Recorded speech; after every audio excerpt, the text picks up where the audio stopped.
শিল্পীদেরকে vote দেওয়ার চেষ্টা করেছি, যারা আসলে রিয়েলি শিল্পী। শিল্পী তো সবাই হতে পারে না, কিন্তু শিল্পী হওয়া এত সহজ না। মানে আপনি টিকটক করে আপনার হতে পারে 20 মিলিয়ন ভিউ, বাট সেক্ষেত্রে তো আপনি কখনো শিল্পী হতে পারেন না।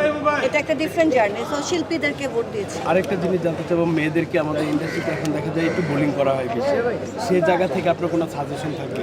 মেয়েদেরকে তো আমাদের ইন্ডাস্ট্রিতে বুলি করা হয় না, মেয়েদেরকে বুলি করা হয় অনলাইনে কমেন্টসে।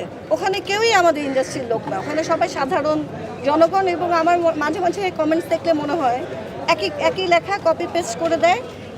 মনে হয় 3000 লোক আছে যাদের কাজ হচ্ছে বিভিন্ন কন্টেন্টে দিয়ে গালি দেওয়া, কারণ তাদের আর কোনো কাজ নাই, কপি করে পেস্ট করে দেয় ঘুম থেকে উঠে। এটাই তাদের কাজ। এফডিসিতে অনেক কাজ কমে গেছে, আপনি জানেন।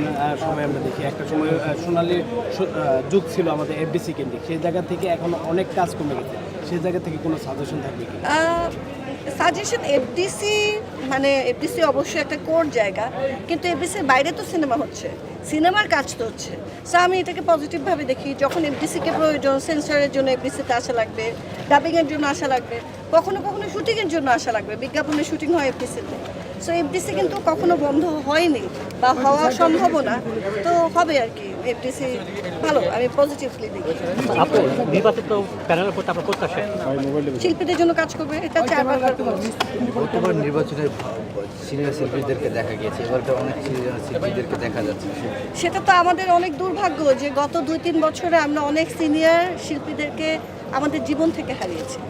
তো এখন জীবনেই যারা নেই তাদেরকে কীভাবে আমরা নির্বাচনে দেখবো, তাই না? তো নতুনরা আসছে, নতুনরাই তো দেশকে এগিয়ে নিয়ে যাবে, তো এটা ভালো।